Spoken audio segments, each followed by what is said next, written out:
but don't lose yourself, 'cause in the morning time, the sun goes. Shine your light, it will show you the road, it will lead you home. Hold on tight and learn to fight, now that you're on your own. You go hard sometimes, you go fall sometimes, you won't understand. Never go to try, but you go day alright. You are in safe hands. And no matter the condition, believe in your heart and you go day alright. No forget say after rainfall and after the dark. So keep your heart, my friend, don't lose yourself. In the morning time, the sun goes shine. Do your best, but don't lose yourself, 'cause in the morning time, the sun goes shine. Keep your heart, my friend, don't lose yourself. In the morning time, the sun goes shine. Do your best, but don't lose yourself, 'cause in the morning time, the sun will shine. Oh yeah, the sun will shine.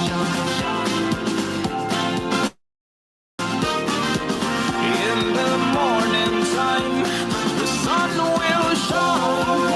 Oh yeah.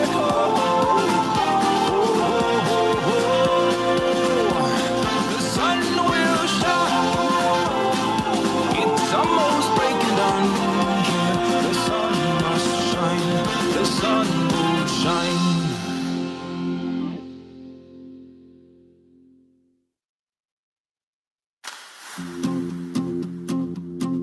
NinjaFlavor.com. Have you seen the sun? Have you seen the moon? They are shining light for you. And have you seen the stars shining in the dark? 'Cause God is still watching you. Life is beautiful, however you choose. Be grateful for life. Love is beautiful whenever I'm with you. What a time to be alive. In no matter the condition, believe in your heart and you go day alright. No forget say after rainfall and after the dark, the sun goes shine.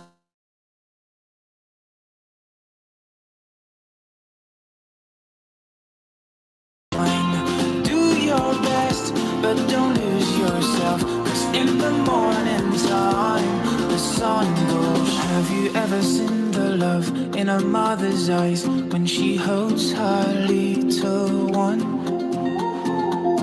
And have you seen the joy in a father's pride in a son he truly loves? Wherever you go, remember, make a shiny light, reach December, never lose your soul. Whatever you do, remember, stay humble and cool your temper. Don't forget your own, 'cause in no matter the condition, you just believe in your heart and you go day alright. Don't forget say after rainfall and after the dark, the sun goes shine. Keep your heart, my friend, don't lose yourself. In the morning time, the sun goes shine. Do your best, but don't lose yourself, 'cause in the morning time, the sun goes.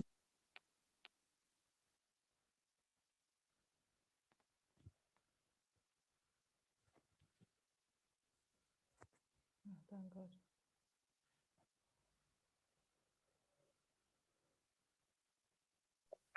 Good morning, everyone. Good morning, President. Good morning, Sek. Well done. Thank you. Good morning. Good morning, everyone. My name is Dapo. Administrator, good morning, sir. Good morning. How are you today, ma'am? Well done. I'm good. Thank Well you. done. Thanks. Good morning, ma. Good morning, Ms. Buki. Well done. Thank you so much. Well done. We are 10 now. What do you want us to do? Good morning, You everybody. want us to wait a bit or you want us to start? Let's just give people like 5 minutes. I can see that people are joining. Yeah, they are joining. It's okay. So It's let's okay. give them 5 minutes. Okay, ma. All right, ma. Thank you, ma. You're welcome. Thanks.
So keep your heart, my friend.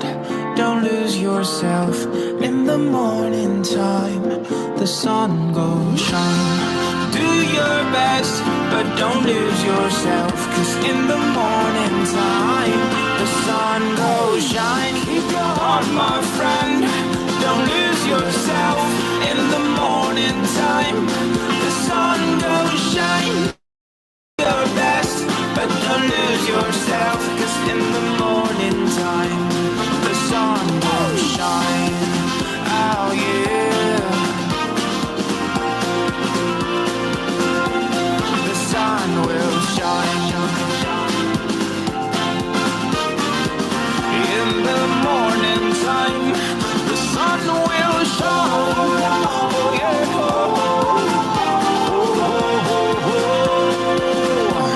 The sun will shine. It's almost breaking down here. The sun must shine. The sun will shine.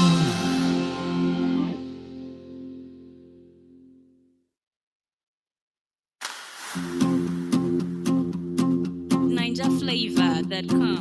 Have you seen the sun? Have you seen the moon? They are shining light for you. And have you seen the stars shining in the dark? 'Cause God is still watching you. Life is beautiful, however you choose. Be grateful for life.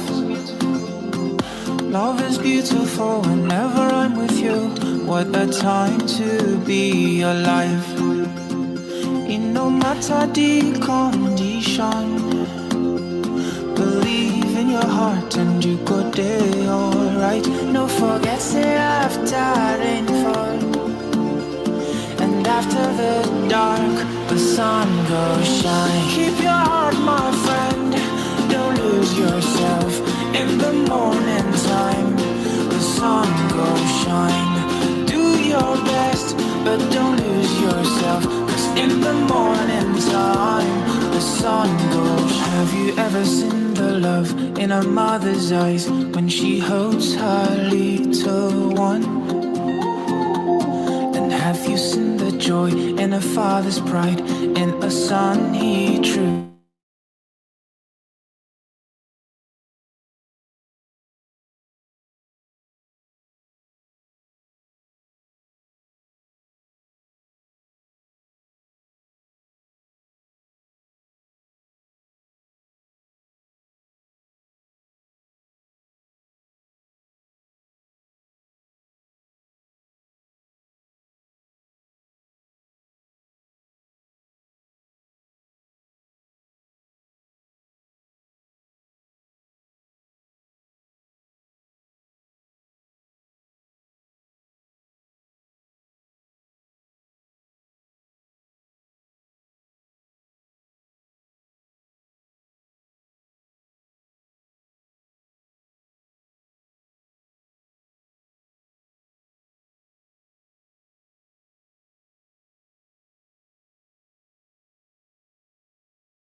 Okay.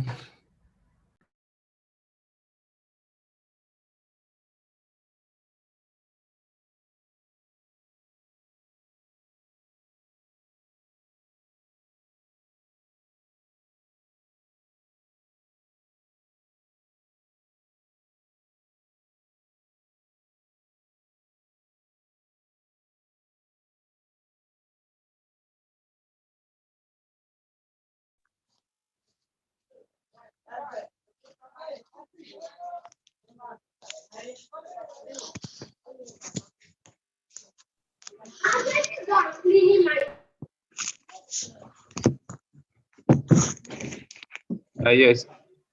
Mr. Dapo.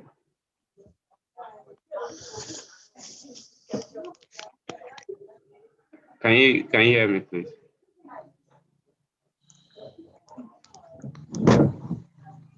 Mr. Dapo. Okay, Buki, our president, I think we can start. Others will join. Okay, it's okay. It's okay. Over to administrator. Thank you.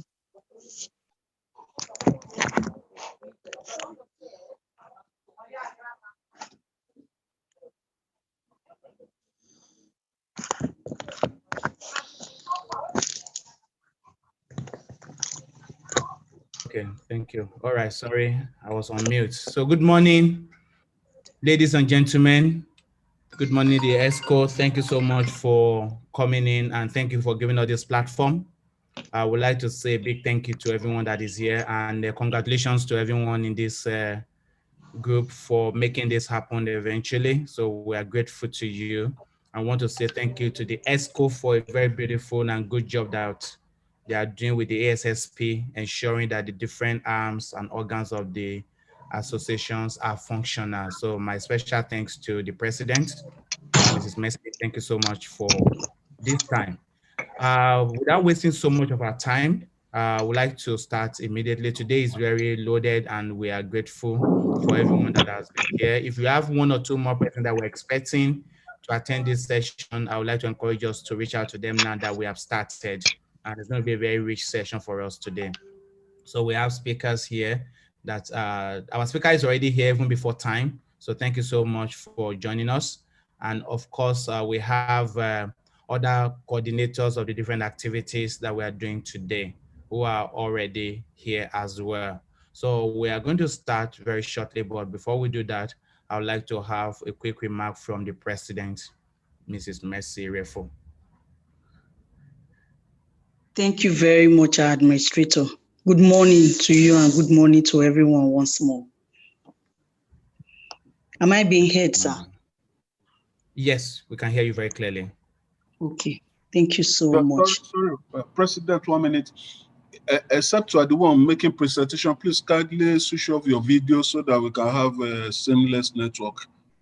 Thank you, sir, Zaman. Thank you. Okay, thank you. Thank you. Yeah, I am indeed very excited and grateful to everyone, especially our administrators and the ESCO, for putting this up. The Young Emerging Professional had been one common interest group that had so much passion for and a lot of activities online for us to do. Thank God that all our plans behind closed doors have materialized to the maiden edition today. I am grateful to everyone. So greetings, dear professional colleagues, and welcome you all to the maiden gathering of our Young Emerging Professionals in ASSP Nigerian chapter. The purpose of setting up a Young Emerging Professional in Nigeria is to be able to close up the gap and align with ASSP Global within the structure they have created for this common interest group to bridge the gap between the young graduates who, when they were in school, were students members, to those who had just left another profession for ASSP profession, or those who have started practicing between a year, 1 to 10 years, or professionals who are between 45 years below and above, professionals who can add values and innovations to new technologies we have in vogue. This group of people at global level were put together, irrespective of their different fields, to have a common interest group for them, where they'll be able to share ideas, innovations, network, and close up the gap between the young adults and the adults that will take over as leaders tomorrow. So ASSP Nigerian chapter felt it wise that we also have this common interest group where our administrator, Mr. Dakomolade, will be able to lead us and do the same at global level, close up this gap for us to be able to foster a community to support young emerging professionals through various events and networking opportunities. Now, this group is also to enhance our various cultural backgrounds from our various organizations by helping us to share experience, help us to share documentations that will assist us in terms of policy considerations, updates in best practices as it applies globally. It will also help us to build and adapt to change within our career. We can be practicing a particular career, and within the young emerging professionals, see another career path that might be more viable, and then we tend to build in that line. So we will be able to align with other professionals to see how best we can excel in that direction. So this group would help also in adapting to various careers, examinations, certifications, guidance, mentoring, and support for job hunts. It will also help to provide references and referrals for members among the young emerging professionals when they are required. We encourage that within this common interest group, we are supposed to build relationship among ourselves as members, encourage ourselves through networking and building up good relationship that could yield better profits in the nearest future. Now, it's a common interest group that looks into peculiarities and concerns of our professionals who will be better leaders that will take over from us in the nearest future. So I am happy to welcome you as part of volunteers for this common interest group, because you're not only volunteering your time and resources, you will also be here to share your ideas, be here to share your knowledge in a way that it will bring gift to yourself and it will also build on others. We look forward to this group also helping you to build up your hopes for greater and better future, to encourage and build up new innovations that would better practice tailored into successful profession that would make impacts. So we are not just making impacts within our organization, we will go around to make impact within the society and within the nation at large. So I am very glad on behalf of myself and the executive of 2020-2021, I welcome you to the Young Emerging Professionals ASSP Nigerian chapter. Thank you for volunteering. Thank you for being part of it. Thank you for sharing ideas, because we look forward to you, because I tell you, you are one of our best treasures that we have so far. Thank you all, and God bless you. Thank you very much, Ma, for that wonderful welcome address. And we really, really appreciate everything that you've been doing for us. And we hope to have more young professionals join the fold to work with us. Thank you very much, Ma. Thank you so much. Thank you. Okay, Ma. All right. So in line with our agenda, the next point that we'll have is just a brief introduction of our speaker, Miss Ebele Chiatula. Sorry. Ebele Chiatula is a HSE professional with 8 years experience across the oil and gas value chain, corporate business, and developmental projects. She's skilled at environmental management, developing and managing HSE strategy, trend analysis, functional and oversight HSE performance evaluation, and HSE risk management. She enjoys working in collaborative teams aimed at improving the society's environmental consciousness, ethical business, and professionalism. Also, she's passionate about community organizing and youth involvement in societal development. So, with this brief profile on our presenter, let us give a round of applause as we welcome Ebele Chiatula, where she'll be talking about health, safety, and environment, HSE, the relevance of the elements. Thank you very much, Ms. Buki, for that hail and hearty intro. Thank you, everyone. Thank you, Mr. Dapo. Thank you, the president. Thank you, our able hosts. I'm very happy to be here to be part of this inaugural and this first time interaction with the young emerging professionals. Just give me a moment. I'm trying to share my screen.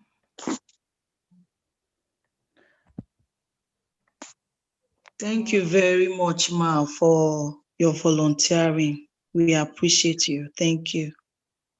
Thank you, Ms. Mercy. I don't know if you can see my screen and if you can hear me well. Loud and Yes. clear, and we Yes. can see your screen. Okay. Let me move this. Okay. So I have the privilege this morning of talking about HSE, relevance of the elements. Being a young professional, young and emerging professional myself, I took this opportunity to make this presentation because I know that, number one, I will be able to share my experience. Number two, I'll be able to learn from other professionals, their own experiences, and hopefully when we share that together, others who are on this platform that are hoping to learn from us will also gain something very useful and use us as reference points in their own working experiences. So I know some of us, or most of us, are already very familiar with HSE and what the elements are. But just to give us an outline, someone is drawing on my screen. I don't know who that is and how it's going, but if you can hear me, and I don't know how to erase that. So if anybody can help me, I'll keep going and I'll just see. So this is the outline. It's very brief. I hope not to take more than 20 to 30 minutes on this presentation. So just a reminder of what HSE is. We all know that HSE is health, safety, and environment. Pretty clear. But for the health part, I put occupational in brackets because sometimes when you work in an organization that is large and they have maybe the medical as well, there's always this conflict of is health medical or is it not medical? So, terming it occupational health always help people to bring clarity to what we are discussing.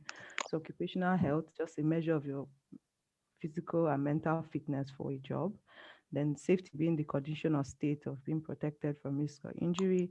And environment is everything around us and how they interact with each other. I do believe that subsequently they'll be taking on all of these items one by one.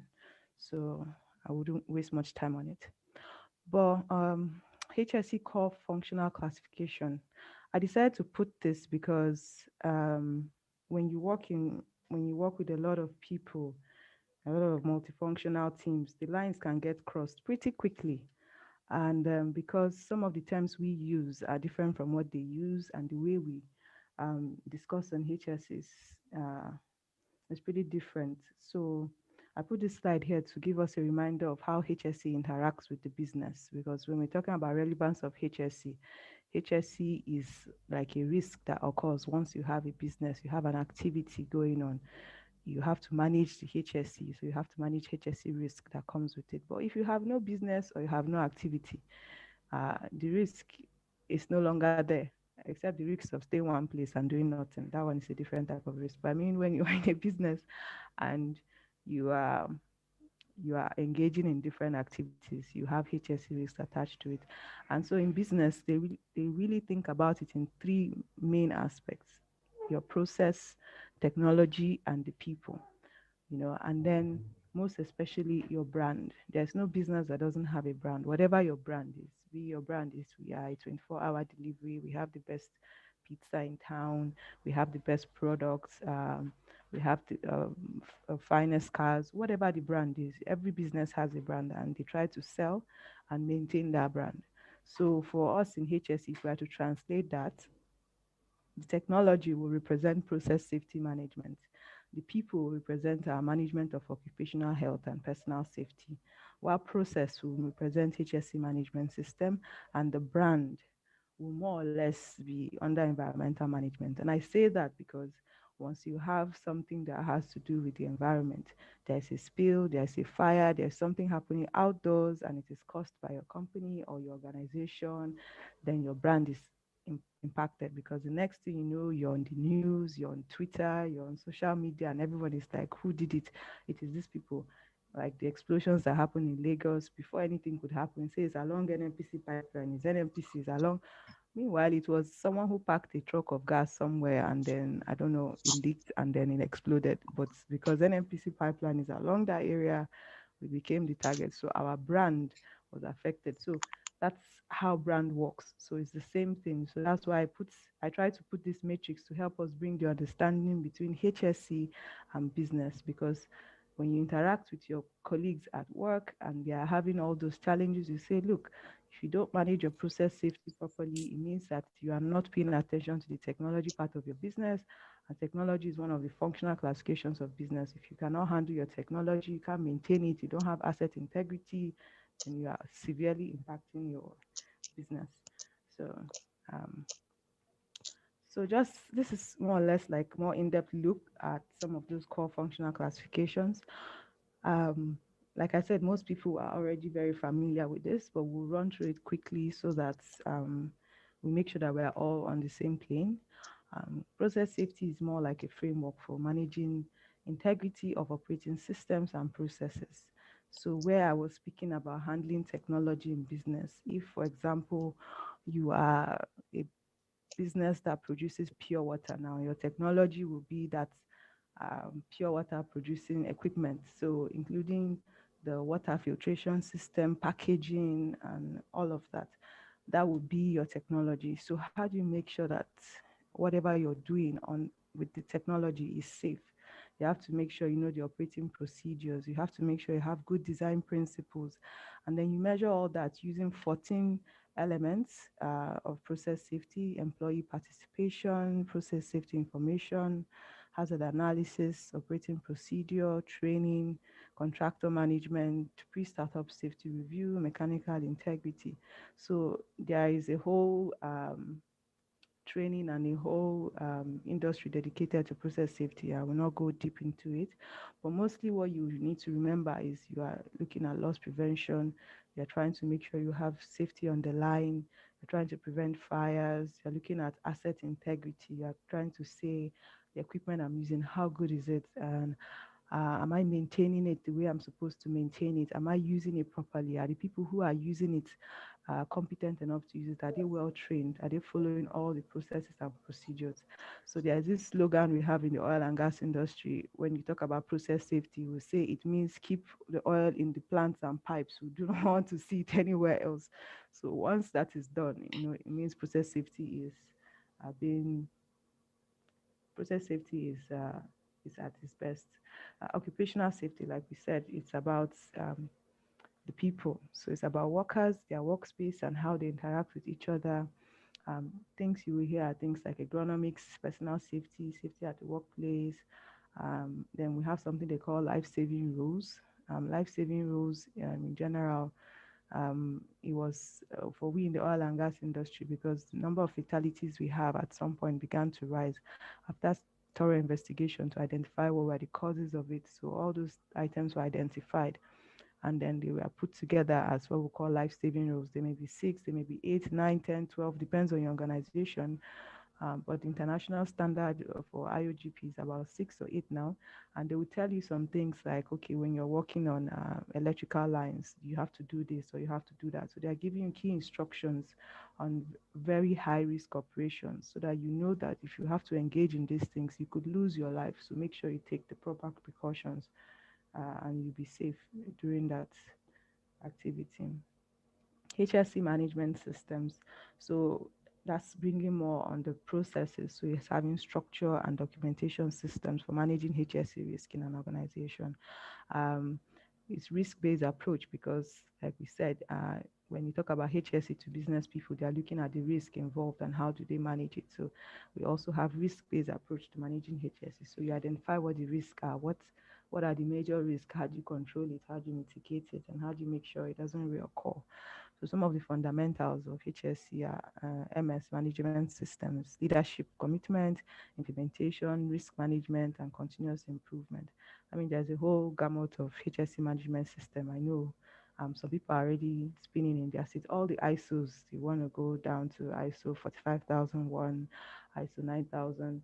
So all of that are under the HSE management system. Then environmental management, managing interaction of human activities and the environment. So you have environmental studies, environmental and social impact assessment, oil spill management, monitoring. Those are the kind of things you might see under environmental management.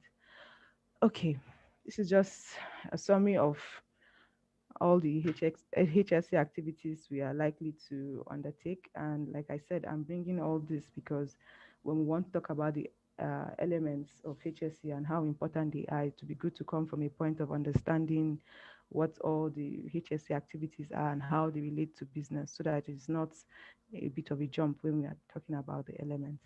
So if you have been in HSC, you know that these are the kind of activities people carry on: managing incidents, policy compliance, HSC quality, managing HSC performance. And under it, you can see a lot of examples. So, and this is not definite. This is just my own representation, please. So no one feel like if theirs doesn't show here, then there's an issue. Everyone can recreate this to make it, suit whatever business they're doing at the moment. So let's go down to the key elements. When I was first asked to take this, I was wondering what would be the best representation of this element, something that everyone can walk home, leave this presentation knowing that they have gained something. And the PCDA was the winner. So plan, do, check, act. I mean, it's what is used in business. It has also been adopted in HSC. And I feel for this presentation of young and emerging professionals, we take what you can always apply. It is flexible, it is agile. So whatever you're doing, whatever you need to think about, if you apply this key elements, have I planned? What did I plan to do? How did I develop my strategy? How wide is that strategy? Does he reach every part of my business? Did I cover this and that? You've made your plan. All right, let's do this. How do I go about doing this? Let's implement it. As you're implementing it, you're checking what I'm doing. Is it in accordance with what I've planned? Does my strategy address the problems I have observed? And then if not, I think I need to revise that plan. I need to revise my strategy. I need to change what I'm doing. I need to add something. I need to remove something. So that is the 4 basic steps. And they are important because they help to keep you on track. That's essentially what it is. Have I planned? Am I doing it? Am I checking it? And how am I improving on it? Those are the 4 things that we always need to remember while we are, as HSC professionals, while we are undertaking our work. So what's the PCDA really? This plan, do, check, act. It's just a management technique. It helps you achieve a balance between systems and behavioral aspects of management. So systems like planning and checking and doing, all those are systems. You plan something, then you do it. It's a human being that will do it. It's a human being that will plan it. But it's also a human being that will check it. And it's also a human being that would see that, okay, we need to change and do something. And if we are to be honest, sometimes it should not be the same human being that we do all. If not, you will not be able to check yourself. When you plan and you do something, you can also give yourself a pat on the back. Ah, I've tried. At least I accomplished 70%. Let's move on. And then next year, you go lower and lower. So um, if we do it right, you actually achieve a balance. And when you achieve that balance, you get to get some efficiency in your system and you do better each time. So why did I choose this technique? Mostly because it's it's not isolated. It's not an isolated view of HSC element. It actually makes HSC an integral part of the business. It doesn't let HSC stand alone. So every business kind of follows that same strategy. Or I will strategize, I will do something, I will check it. Is it working? Is it not working? Then we do better. So if HSC becomes part of that system, then you're not working in isolation of the business. Because if you work in isolation of the business, then you're not helping the business, because HSC is for the business and for the people in the business.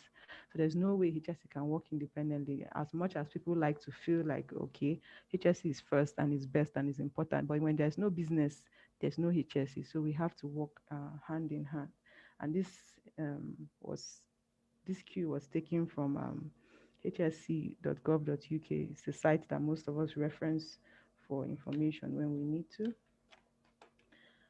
So just to give us a representation of what these elements are, we spoke about HSE, MS, process safety management, environmental management systems, and under that, we know we have a lot of activities that we undertake. So how do these activities translate to this plan, do, check, act? So HSE elements, yes, for those people who have been working with maybe ISO 45,000 or 9,000 or IMS, Integrated Management System, we're very familiar with all the parts of the HSE MS, including policy and strategic involvement, documentation, planning, support.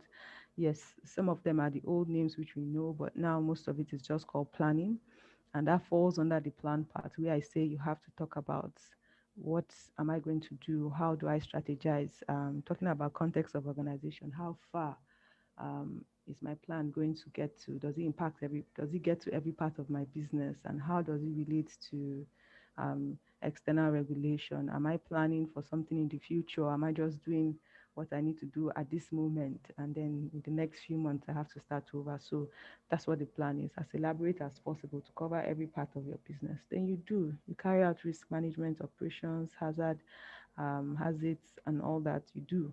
So while you're doing it, while you're evaluating, you're carrying out your operations, then you are able to identify, okay, are there parts of it I didn't do properly? Are there some parts that I need to put more effort? Is this still relevant? Do I go on? Do I let it go?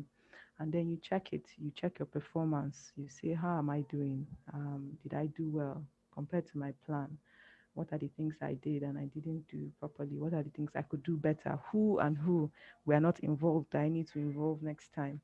So once you've done that, then you can now talk about ACT, which is in this case audit and review and performance improvement. So more or less just trying to place all those HSE MS parts that we know onto the plan to check ACT cycle. Process safety management as well. I try to fit the 14 elements there.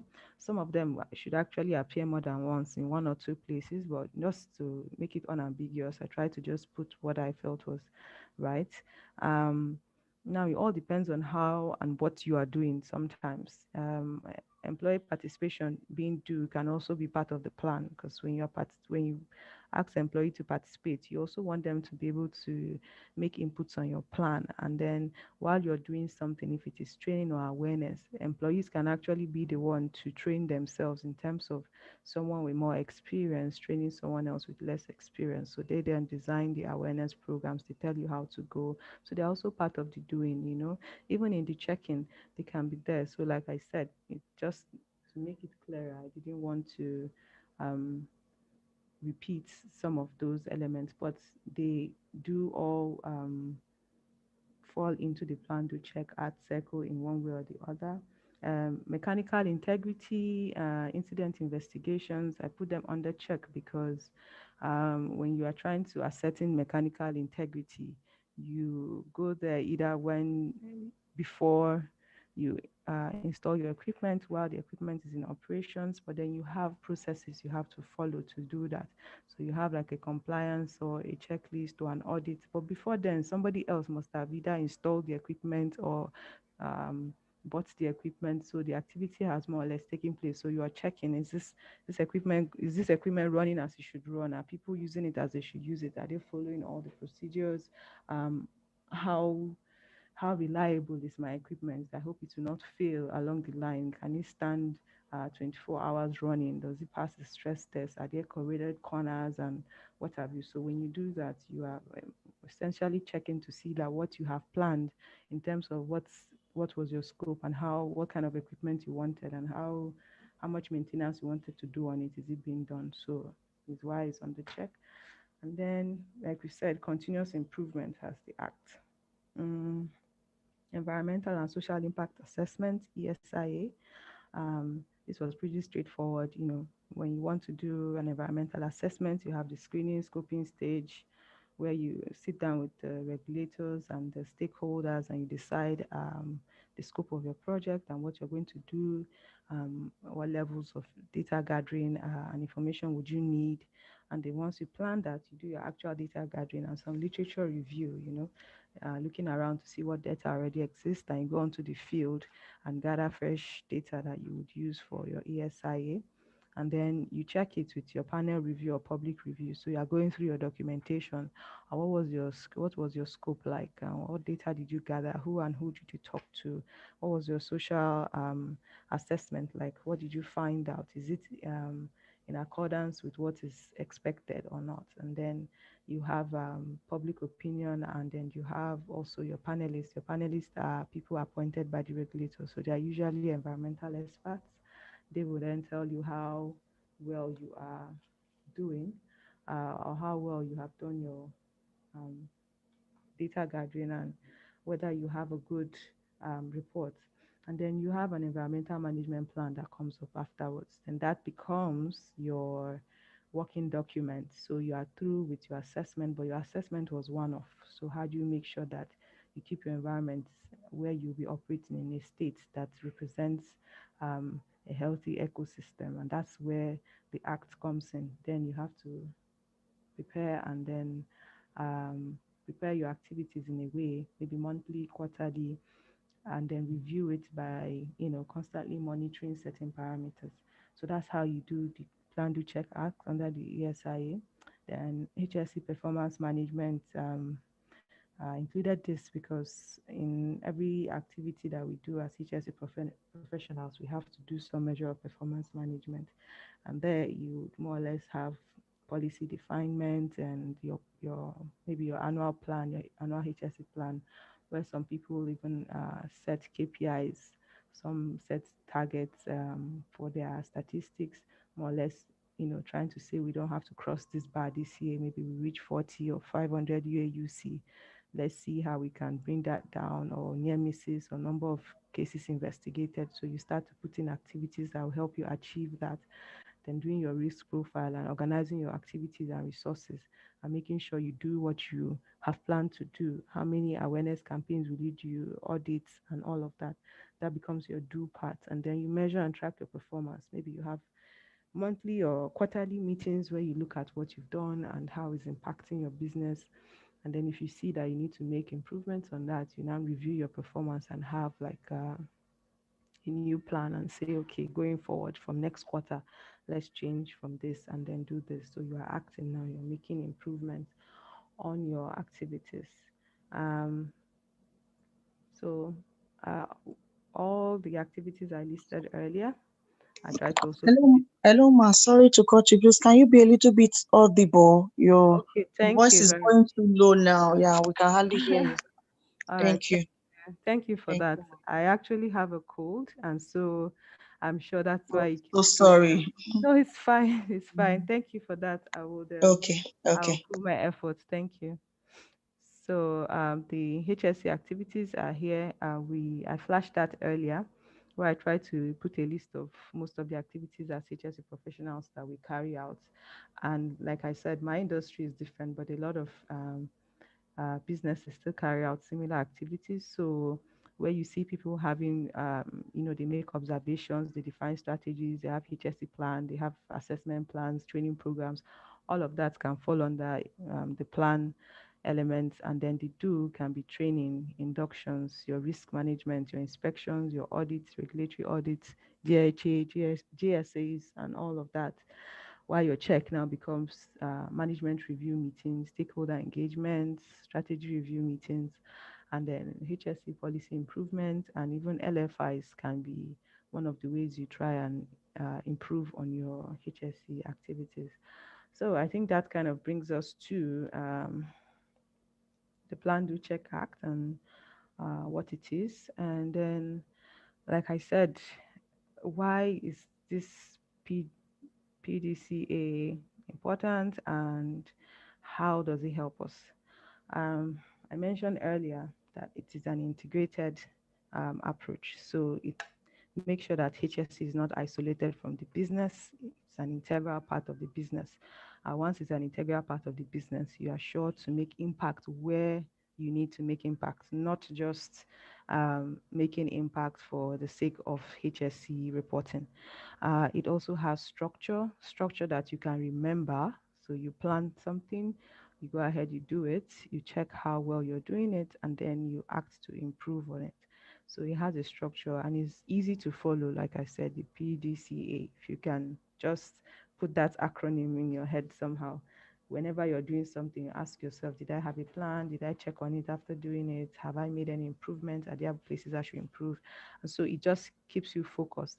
And then it's a closed loop in the sense that when you get to the act, when you have to improve on it, you now go back to look at your plan and make changes. And when you make changes to your plan, you have to go again through that cycle of doing it, checking it, and going back to recheck to see if you can make it better. So it's a closed loop. So it means it helps the flow. It doesn't let it end at some point, because sometimes if you do something on a straight line and move just from point A to point B, then you don't have opportunity to progress. But when you can move from point A to point B to point C back to point A, then you have something that makes sure that you go through the process over and over again and improve.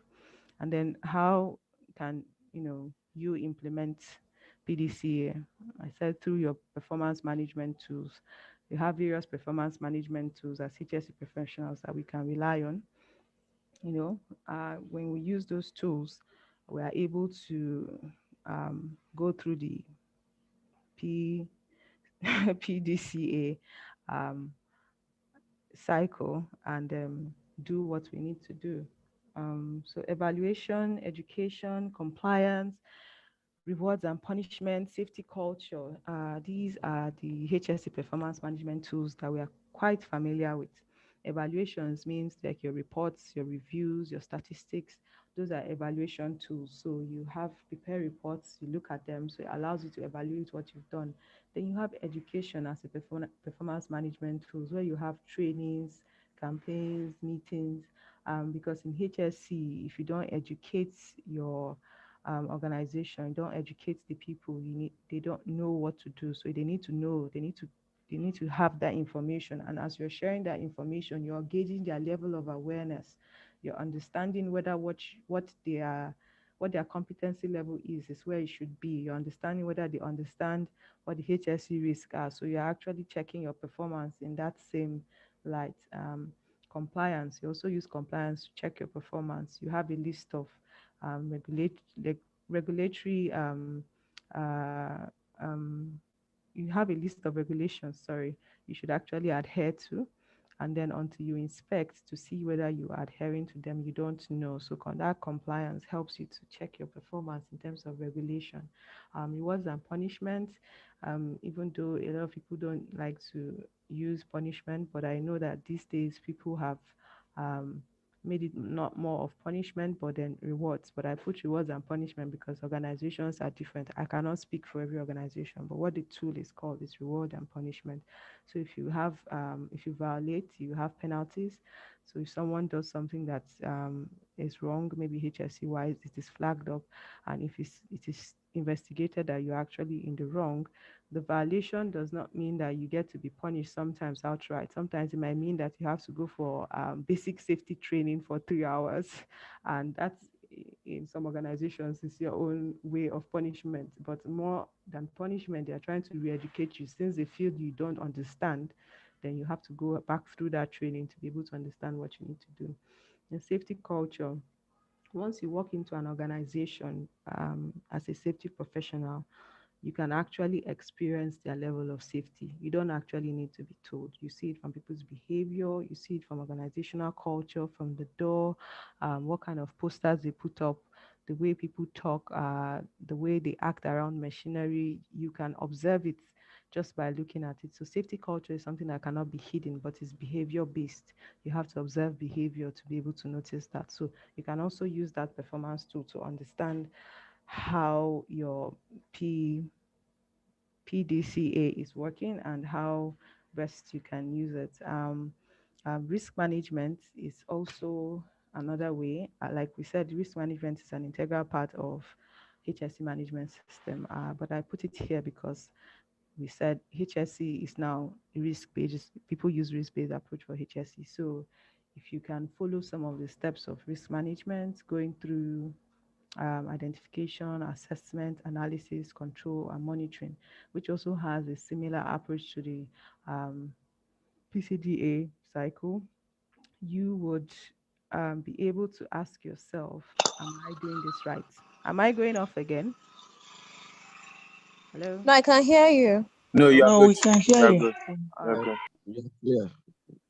Yeah. So you'll be able to understand how far you are going and how this is impacting your business. I do think that brings us to the end of the presentation, but just as a reminder, some of the key factors for success in HSC. No matter how much plan, do, check, act you do, if you don't have some of these factors resident in your organization, HSC being a success is still an issue. So besides the key elements and how important they are and how much we need to work on it in our organization, let's remember that there are other key factors that help us to achieve our HSC objectives. So thank you very much for listening. I think the slides will be shared with you and there are additional materials at the end of it. So over to the moderator. I don't know if questions and answers are now or they'll be a bit later in the yeah. Thank you very much for that wonderful presentation. Um, for us to be able to manage our time, we have two presenters. So Jason is up next. I think Jason is online. So he'll be made a co-host and he'll share his screen. So all questions will come in after Jason's presentation just to help us manage time because I know today is Saturday and we have different things that we've lined up for today. So we wouldn't want to take so much of our time while we enjoy the new information that we have gathered. So while we wait for Jason to set up and share his screen, I'll just give a brief profile about Jason. Jason Kamalu is a certified safety professional that with a decade of OHS experience. He is the health, safety, and environment manager of Wakot Limited, a food and agribusiness company of the TGI Group. He holds a bachelor's in environmental technology from Federal University of Technology, Owerri, and he's also a NEBOSH international diploma. He also has an international diploma from NEBOSH. He's also a professional member of ASSP, a chartered member of IOSH, and a member of ISPON. So let us give a round of applause as we welcome Jason Kamalu. Thank you very much.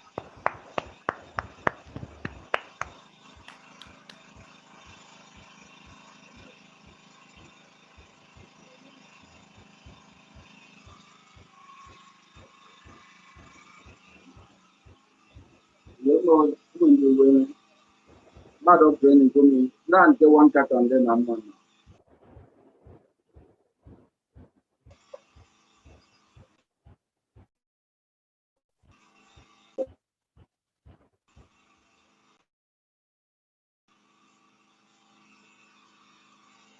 What is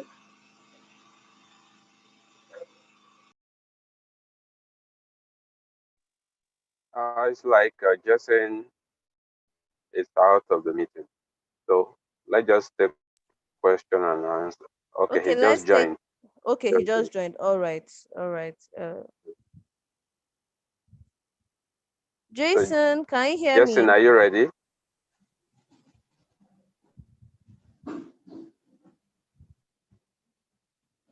Yes, like the gas are finished. Yeah, hello. Hi, Buki. Can you share my screen for me?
Buki, I think at this point we should take question and answer while he's preparing to make his presentation.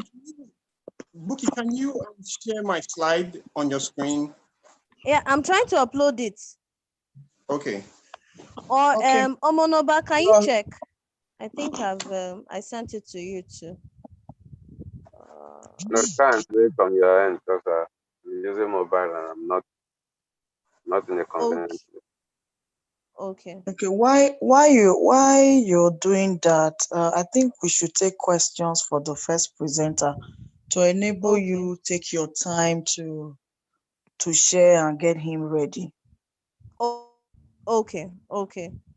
So questions for the first presenter. Do we have any question here? I think yes.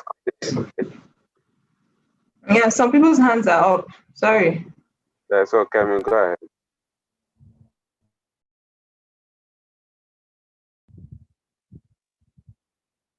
Okay. You I have can a hand up. see Yeah. Lawan Bulama. You can unmute yourself and ask your question. Hello, good morning, all. Good morning. We can hear you.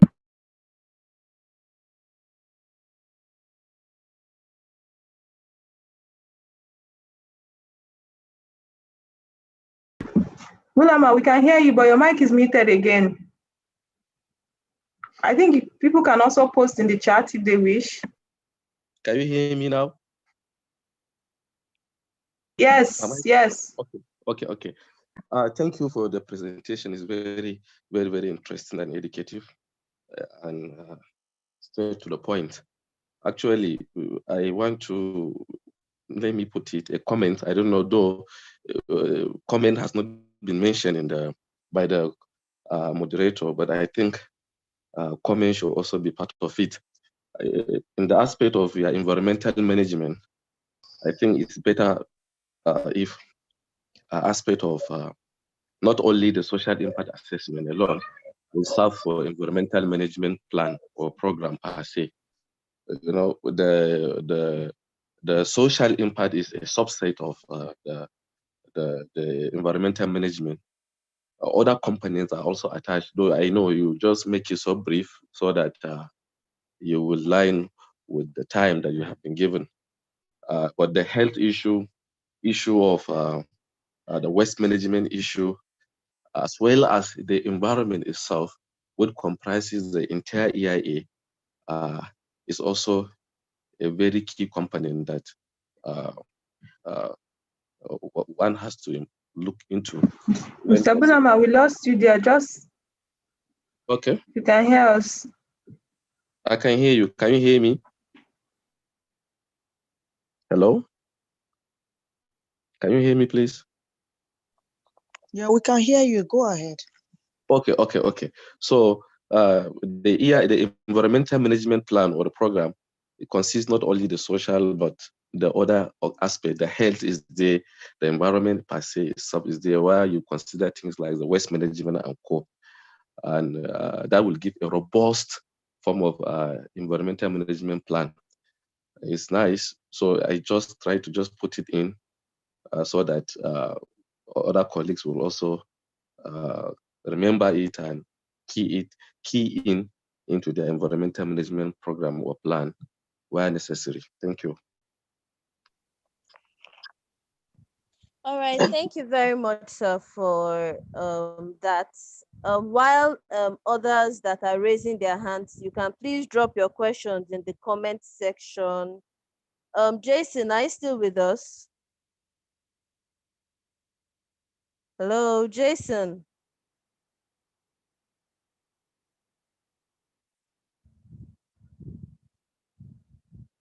Jason, are you still there?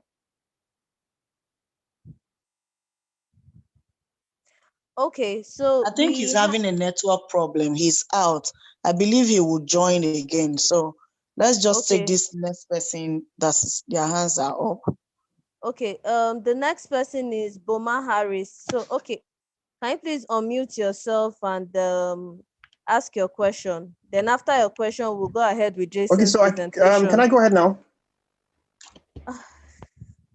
Okay, Jason, you're back. Just give us a few minutes, Jesse. Welcome back. Let's just take the last question. But we're trying to take questions to get you settled in. So we have just one last one before you come in.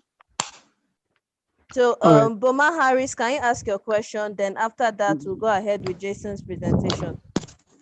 All right. Good morning, everyone.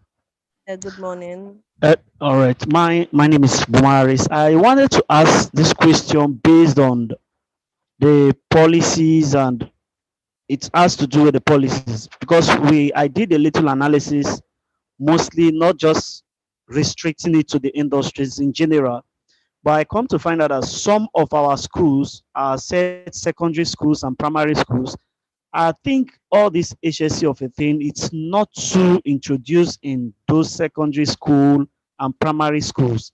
And it has been like a kind of a focus just on the industry aspect of it. And the other aspect I'm looking at is the government commitment on helping these old regulations to stand, because imagine a situation, let me use LLNG as a case study. There is a policy of not flaring gas, and the government itself is also a shareholder in that company, and they are flaring the gas.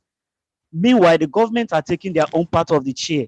Now, if you see very well, enforcement of the laws and the policies and the regulations are dying down slowly because of what? The commitment of government. Government are not well committed to make sure that these mitigations are being put in place. Now, my question is, what do you think we should do in order to make sure that even without the government commitment, these old policies and the regulations and the penalties and everything will stand when it comes to, because I observe that it's only the private companies and the private entities that enforcement are really working. When you come to the government entity, anything that has to do with the government entity, the enforcement is really, really poor and low.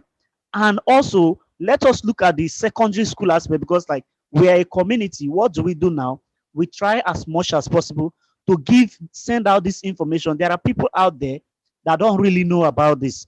So what do? We need to go to make sure that these people know. So my question is, how do we go about all these policies to make sure that at the end of the day, safety is being introduced, not just the safety aspect of it, the health aspect of it, and also the environment aspect of it is being introduced and has been what? Practiced to the best ability or knowledge. Thank you very much. Thank you so much for that, Mr. Buma. First, if you don't mind, I'd like to thank Mr. Bulama for the contribution. My network went off, so I wasn't able to speak. Thank you so much for that contribution, Mr. Bulama, breaking it down and giving us more insight. You're exactly right when you said I had to just go over it because of time, and I'm still happy that you were able to elaborate on that for other listeners to learn from. Mr. Boma, thank you very much for that question. If I get you right, you have two in one question there. How do you promote HSE in schools, and how do you make sure that government commitment is more visible, especially in their own organization, being that they are the initiators of the regulations and then they go about not abiding by it. So we've always known that it is very difficult to bite the hand that feeds you. We are in a very unique situation in Nigeria and Africa as a whole, but I can see that the world has also begun to struggle with that as well. The US had issues the last few years from their president complying to some of the regulations and commitment they've had. They've had them pull out from a lot of UN conventions and things like that. But in our own case, I think it was an issue of not just that we create regulations, but it's very tricky. If there are lawyers here, they would explain to you that most of the regulations we make are for organizations and companies that are registered under the Company and Allied Matters Something Act, registered with CAC and go in a certain way. The regulations do not now apply to government agencies that are running businesses. So it's very weird. So it's not as if the government agencies cannot comply or they're looking for a loophole to dodge. They are not. But the way it had been set in the past, it was even almost more targeted to private companies.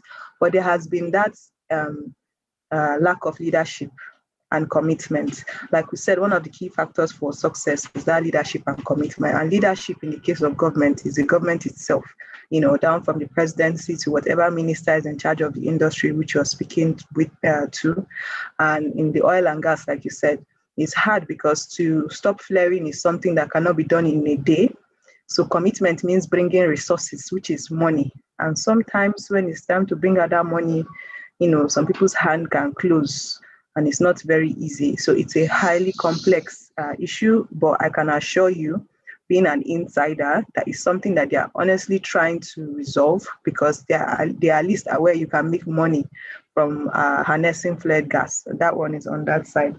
I'm glad that you mentioned safety in schools, before now, I think 1 or 2 years back, me and a couple of people were trying to do that and we met a lot of resistance. So when you go to schools, what schools are interested in. Most of them will tell you, is it extracurricular? Will we help them get AAA and A in GSCSE and SSCE and all those exams they write, A levels? And that's what most schools are interested in. They sometimes don't even care. As long as they have a health nurse that is stationed in school and they can treat people with first aid and dispense malaria medicine, to an extent, they are fine, which is wrong because then you don't get to teach children from an early age to understand safety culture and safety behavior. But since you brought it up, and this is young and emerging professionals, and it's one of the things that I know that young and emerging professionals have on their card, I think we'll have to reach out to you privately. Maybe you work with us seriously on that because you sound absolutely passionate and that is what we need. So thank you very much, Mr. Buma. We hope that with the advent of COVID and people trying to be more safety conscious, we can be able to push this through and help our young ones coming up to be able to be more safety conscious. I don't know if this answers your question, but I will hand over to the moderator to let us know what's next. Thank you. Yeah, thank you, presenter. Before the moderator, I would like to add up to what you have just said. Thank you for answering his question. I want to let Mr. Boma know that ASSP Nigerian chapter is looking into the area of inculcating safety in schools. We know that we can't reach out to one school and we know that we can't reach out to a particular state. So we're trying to walk through the federal parastatal for education, Federal Ministry of Education. We are in line and we had one Zoom meeting and we intend to do a visit. We had also reached out to a House of Rep member that is helping us pass the bill, that had also given ASSP the responsibility of coming up with documents for best practice to support.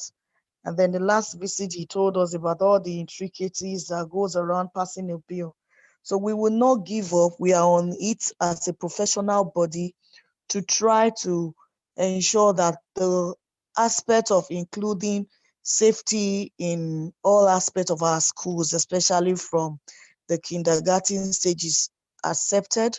And then in line with what your concerns are, the enforcement, like our presenter had told you, is not going to be a one-day thing, but with synergy of the stakeholders, of safety professionals, being in touch with the government, trying to include them in those enforcement bodies, we'll be able to achieve a lot over time.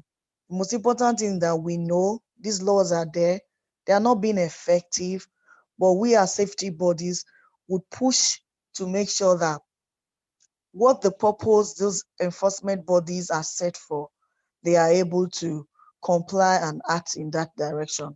So it's not going to be easy, but we know these things and we are pushing gradually, and I know that we will get there. Thank you very much. All right, thank you very much for your contributions, and thank you too for answering the question very well. So we move on to the next presentation by Jason. So Jason, please go ahead. Okay, thank you very much. Good morning, all. Apologies for the technical hitch. I'll be speaking on relevance of H in HSE. Apparently, HSE is usually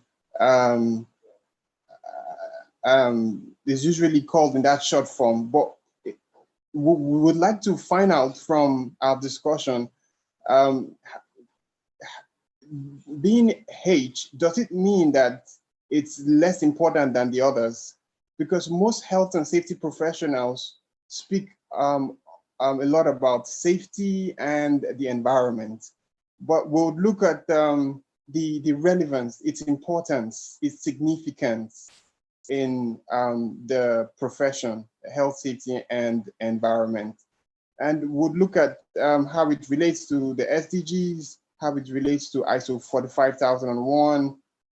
We would also look at the ILO definition of occupational health, and we'll look at the paradigm shift in occupational health.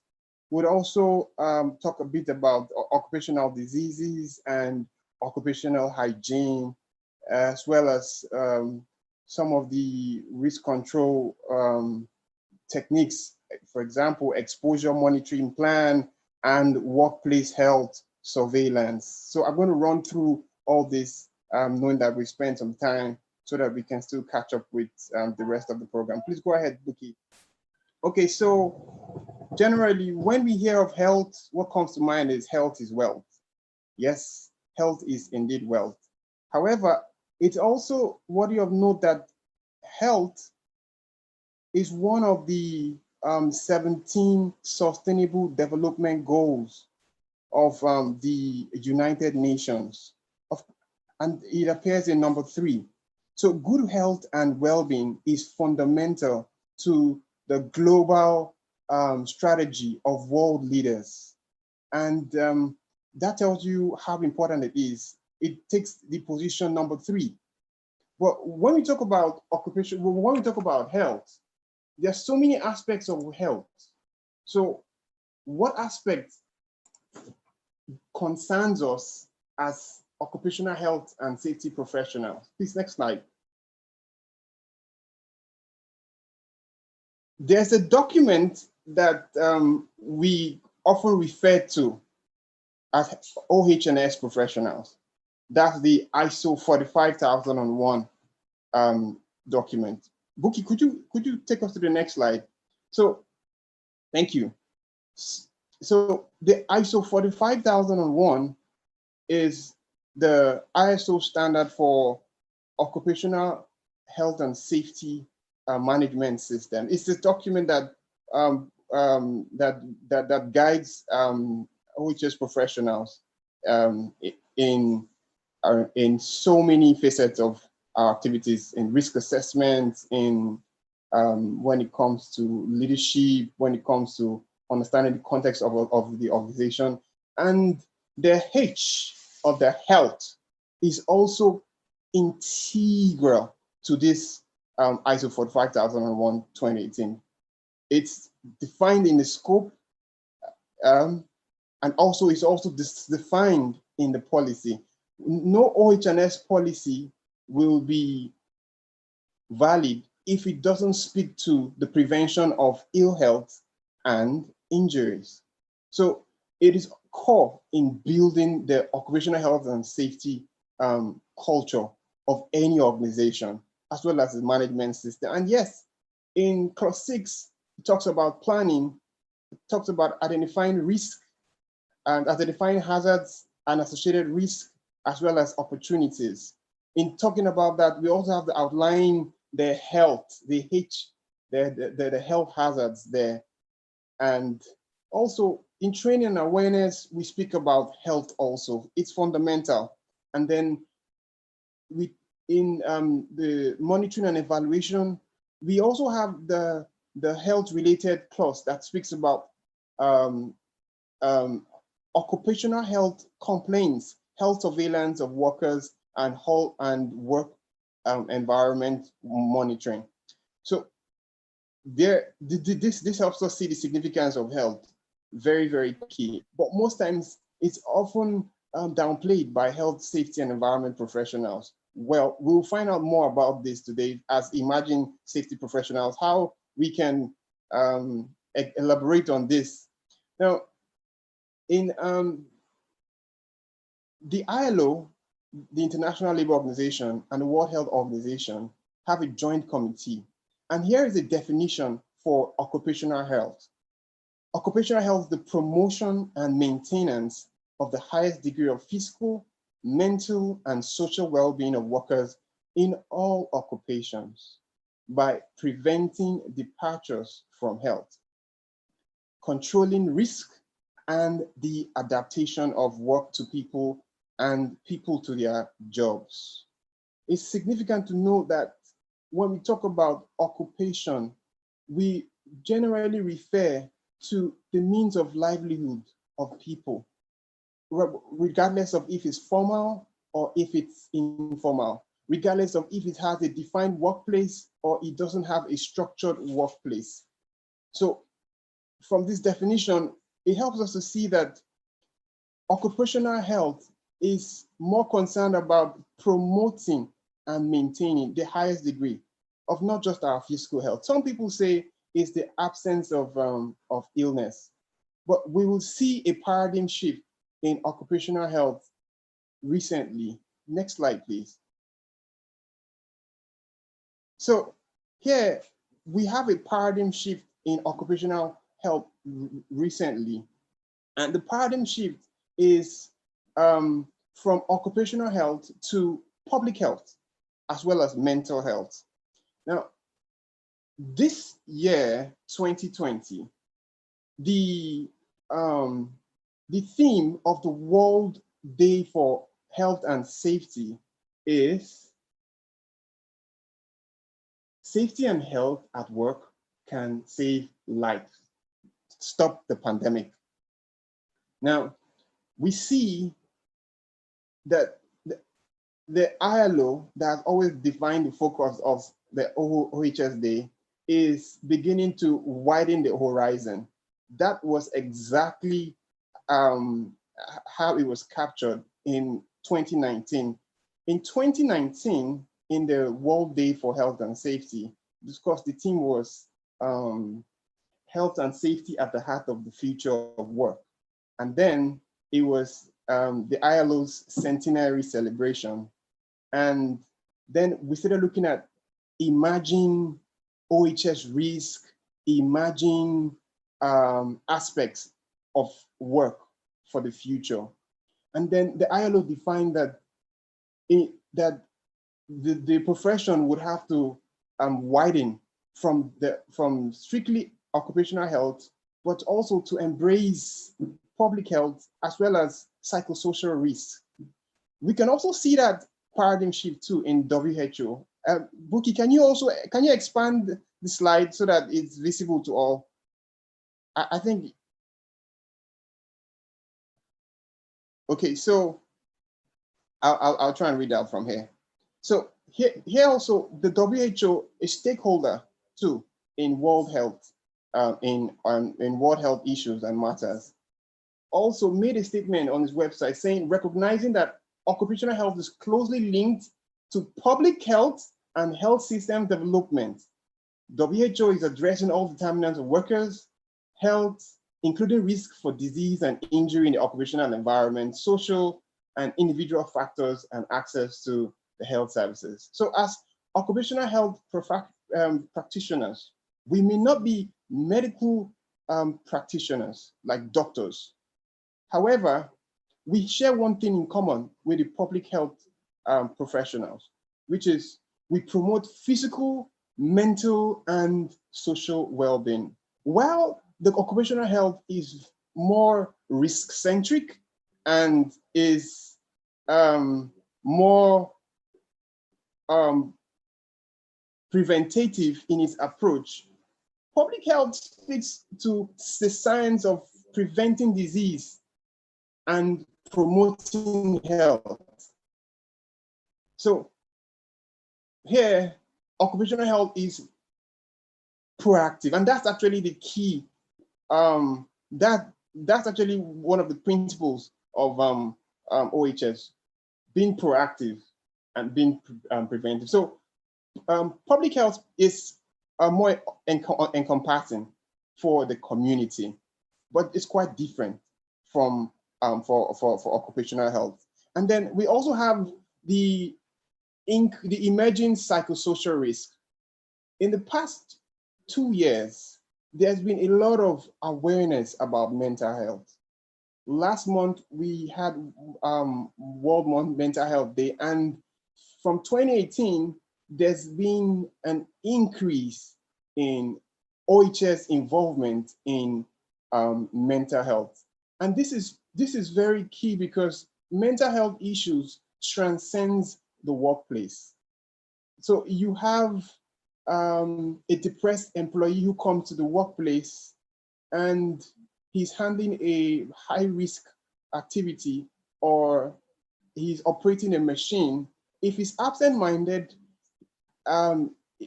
he could easily get injured.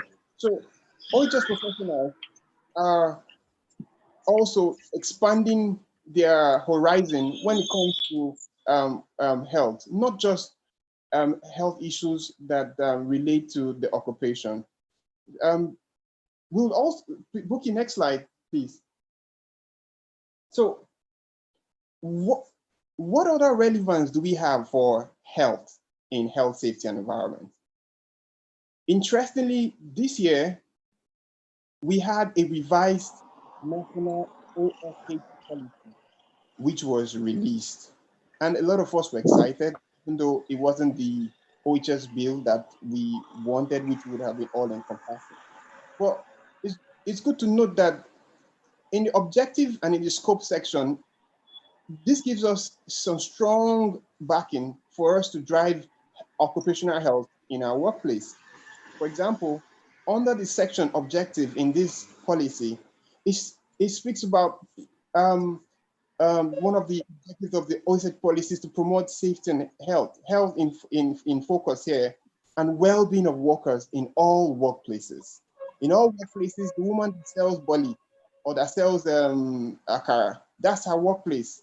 The bus conductor that that is on the downfall or that is on the or on the keke, that's his workplace.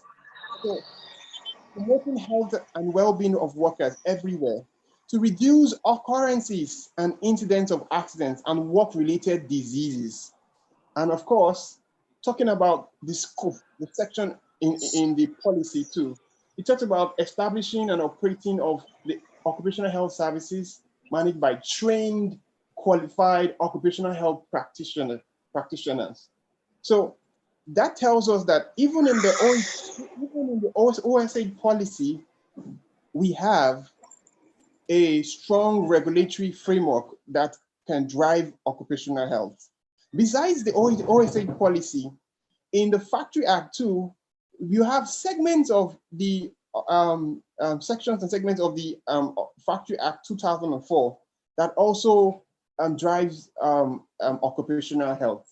In the NSITF too, the Employee Compensation Act of 2011, it also addresses illnesses, diseases, death emanating from the workplace.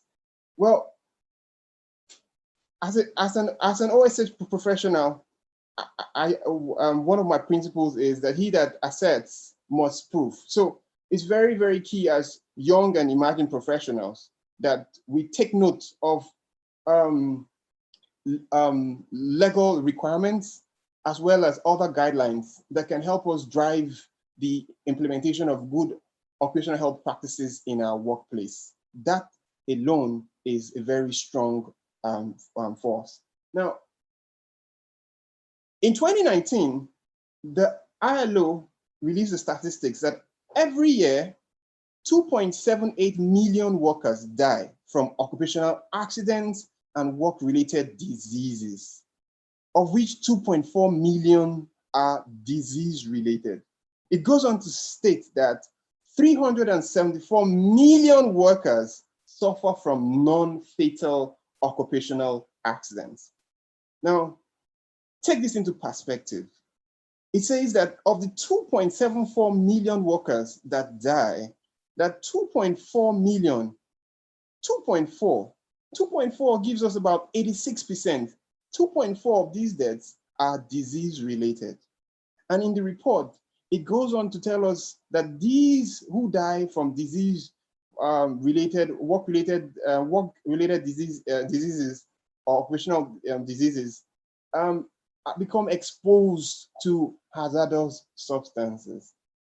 So interestingly too, in the past 2 years, we've also seen an increase, a campaign in dangerous goods management, in hazardous materials management.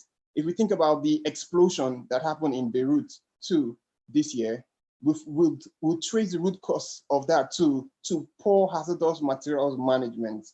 So the question we want to ask is, as an OH&S professional or as a HSE professional, how can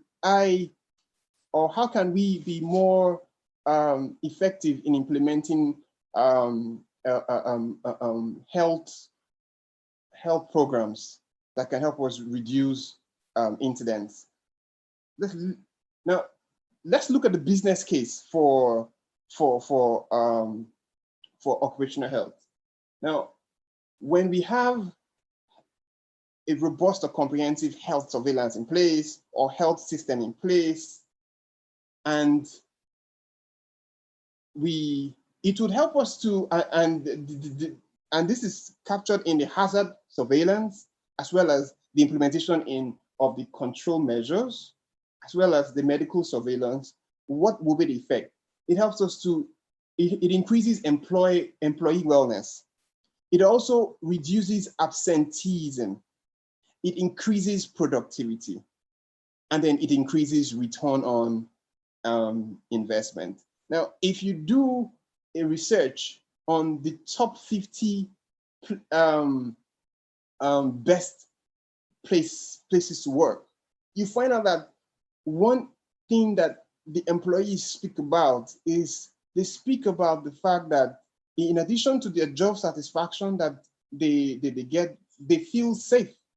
They also have a comfortable sense of protection within their workplace. So whose responsibility is it for occupational health? The employers have the responsibility. As also the employees also have their own responsibility. The employees have the responsibility to comply with the health programs put in place by the employers. Also, the regulatory stakeholders also have their own responsibility. One interesting thing is that in the OSH policy that was revised this year, it it details the different stakeholders from the Federal Ministry of Health to the safety commissions in different in the respective states, as well as the different sectors. For example, we have NEMSA in the in the power industry. So these stakeholders have a role to play when it comes to implementing OH&S. Now, next slide, please. Now, here again, the next slide buttresses the fact that when we have a healthy workplace, we have a healthy workforce, and we have a better business delivery. Okay? Why? Because most impacts of occupational health are not acute, but most of them are chronic.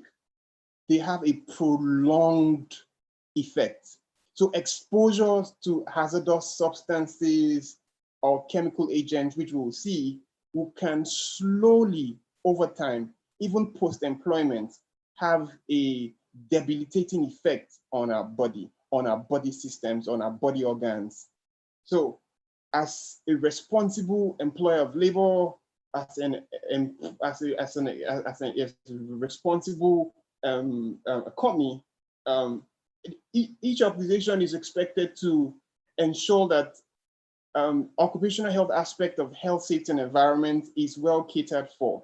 Now, in some organizations where they have a robust health and health department or unit, that part is actually a standalone unit with some level of oversight from the health and safety team, or from level of oversight from HR. In fact, in most organizations that I know, big organizations, you have HR and medical services. So, but does that mean that as occupational health and safety, we cannot have an influence? No. As we will see as we continue, in some organizations too, we have health and safety, we have the clinic unit under the health and safety department. So wherever we find ourselves in whatever scope, whatever organization, as professional, we should be able to play an influential role in ensuring that we have a good occupational health culture. Now, speaking about competence too for health and safety professionals, the INSPO capability framework, INSPO, the International Network of Safety and Health Professional Organizations, of which ASSP is also a member. In 2017, they had a Singapore Accord, and they defined the capability framework, what health and safety professionals should be knowledgeable about. It also speaks about health and psychosocial factors. Now, health and safety professionals need to understand the chronic and cumulative impacts. They need to understand multifactorial nature of health determinants. They need to also understand work-related impacts on health, concepts and models of healthy work and wellness, models of causation of fatigue and stress, mental illness in the workplace. So this being the case, it means that we will have to put effort by attending trainings to upgrade our knowledge on these areas as professionals, as emerging professionals. Now, one aspect in terms of is noise. Noise, for example, when we're exposed to noise, it may not have an immediate effect, but over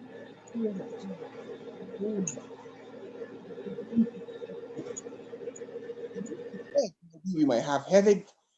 Over time, we could have hypertension, but we could have a noise-induced hearing loss, which could be temporary or which could be permanent. So, what can we put in place, for example, to manage noise as one of the occupational health stressors?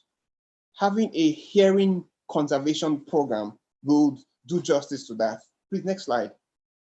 Also, An example of an occupational health hazard could be dust. Depending on where we work, dust could be different. The dust that an employee is exposed to in the food and agribusiness will be different from the dust that an employee is exposed to in the pharmaceutical industry. It will be different from the dust that an employee is exposed to in the mining industry, and so on and so forth. But this picture just shows us a picture of an X-ray of lungs. Here we have the condition is silicosis, which is cancer caused by exposure to silicon, especially for those who do sandblasting and who work in the sanding, who are really involved in sanding activities, or who work in the glass industry too. Now, we can see the effects on the lungs. That's exactly what happens to the body organs. Same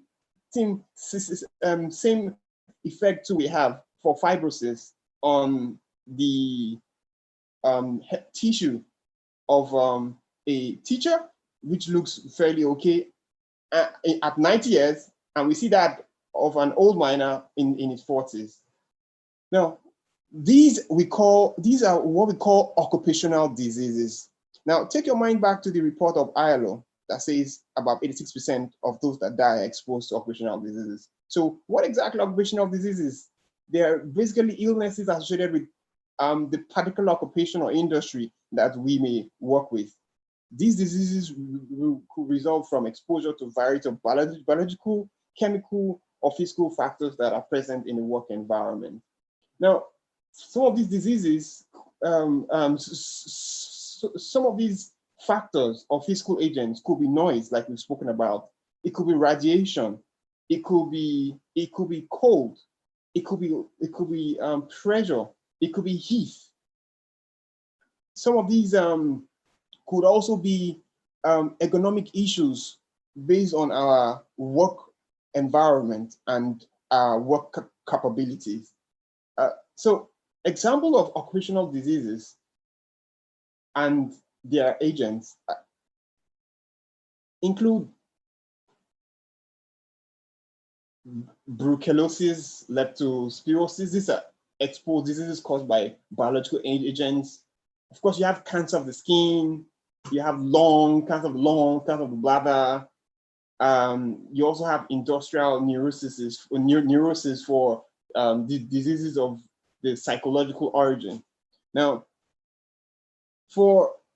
okay, here's my own experience. I was at the hospital last week. I went to examine myself, and the nurse that was taking my vitals, I just noticed that she was sitting awkwardly, wrong posture on her seat. And then she took my blood pressure, and then they also checked for the other BPM, my beats per minute. And then I asked, and I just saw the way she was sitting. I told her, "Madam, the way you are sitting, that this chair is uncomfortable, and and very soon you would have very serious low back pains." And then she started a sermon of how uncomfortable that chair was, and how she's been having pains, and how she's been having issues. Now, typically, these are what we call ergonomic issues. These could sometimes be called work-related upper limb disorders. So here, you don't have a knife, or you don't have a sharp object or protruding object pricking her skin and it bleeding, but over time, she will begin to have back pains, which would lead to absenteeism, and it will generally affect the productivity, her productivity, as well as it will also have an impact on the productivity of the organization. Now, Buki, I've moved like 4 slides, so you can just move to hierarchy of controls. Okay. So So generally, health, safety, and environment professionals are solution-oriented people.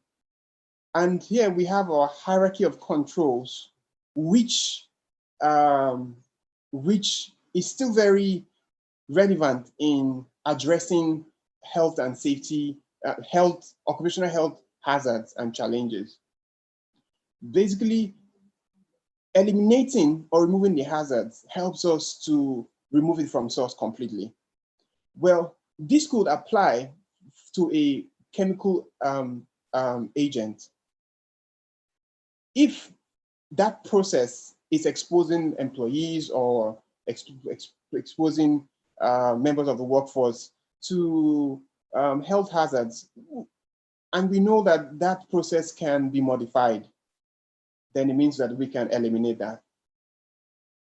If we know that it's a chemical and we can substitute it with a less corrosive chemical, if probably the chemical causes irreversible skin damage when in contact with skin, then it means that we can also change that.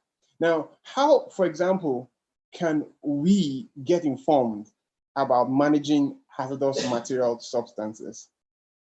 Is the United Nations too has a document called the Global Harmonized System for labeling, for classification of chemicals. That also helps us to see the different hazardous substances that we may work with, as well as the kind of health effects that they have. For example, in the MSDS of materials, you'd always have in section 3 and 4, you have details about the health hazards of these substances. Now, in exposure controls, in engineering, for example, too, we will need to isolate the hazards physically creating a barrier that could isolate that hazard.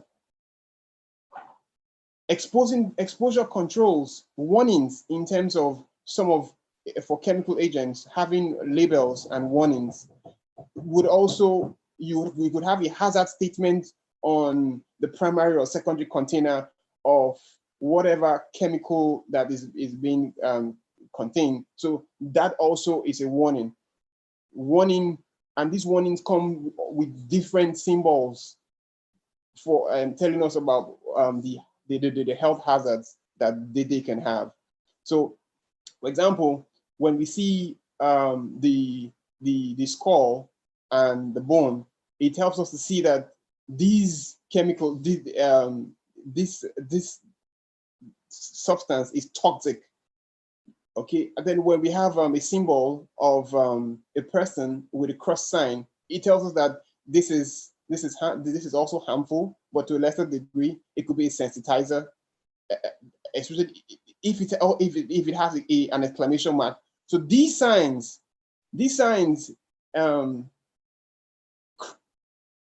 are warnings of hazards posed by these substances. And of course, we have the administration as well as the PPE. We will see more about the administration talking about health surveillance. However, before we can come to the hierarchy of controls, it's key that the risk assessment would have been conducted. For risk assessments, it's quite different for occupational health in some cases, where we could have an exposure monitoring plan or an exposure assessment for some of the substances. Now, that brings us to another specialization in occupational health, for which we call industrial hygiene, or some call it occupational hygiene, which is the discipline of anticipating, recognizing, and evaluating and controlling health hazards in the working environment, with the objective of protecting the worker health and well-being and safeguarding the community at large. Occupational hygienists are very professional in terms of their specialties. Now, the next slide just gives us an idea of what an exposure plan. We have example, the first column tells us exposure, group, and title.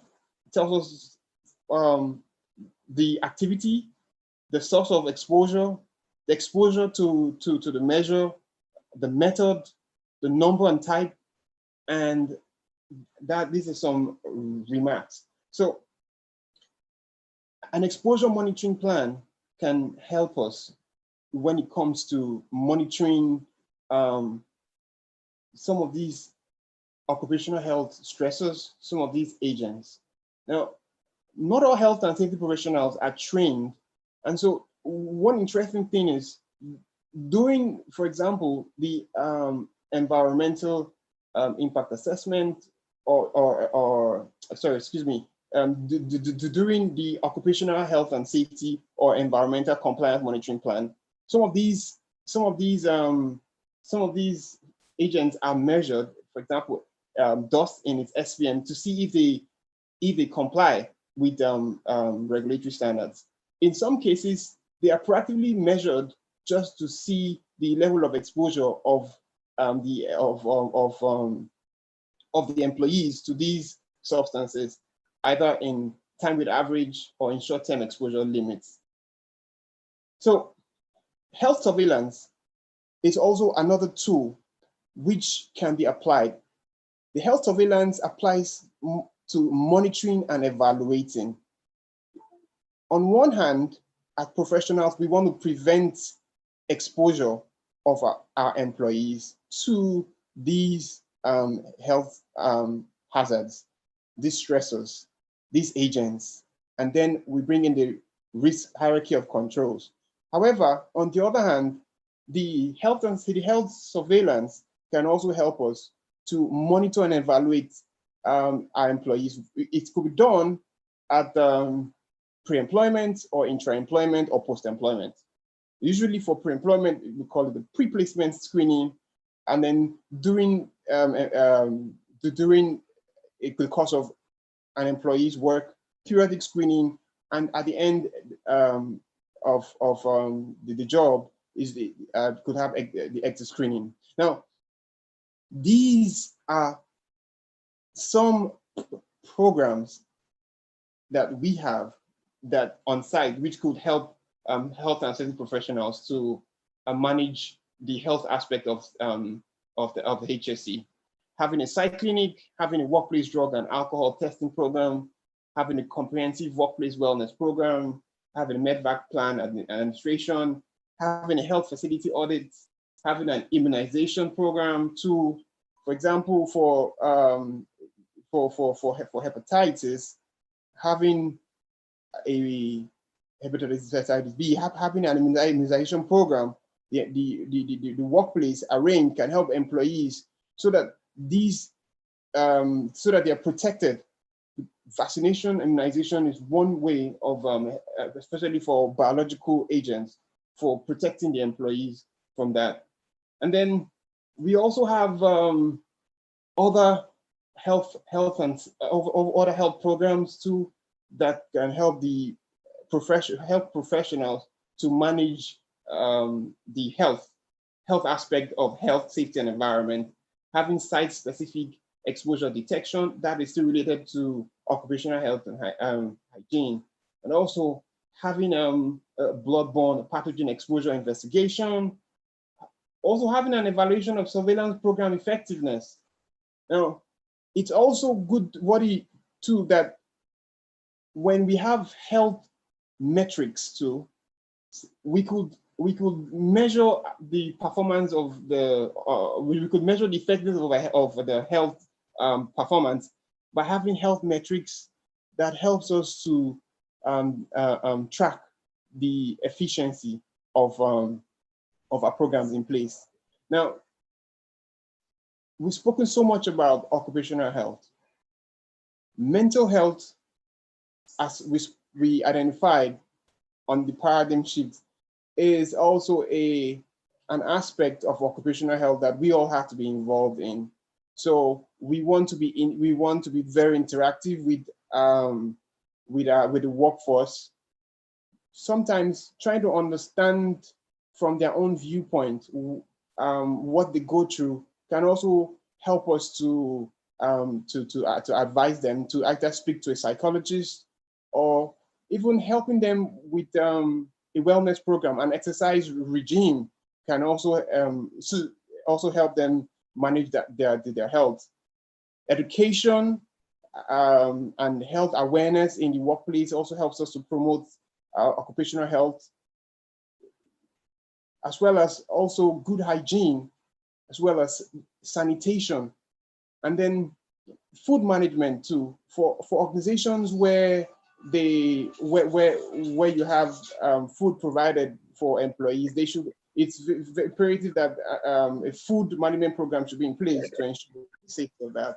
So that brings us to the end of the summary of health safety of the H, relevance of H in HSE. Thank you. Okay, thank you very much for that lovely presentation. In as much as we had some hitches and all that, but you were still able to pull through. So we're now up for the question and answer session. Do we have any questions?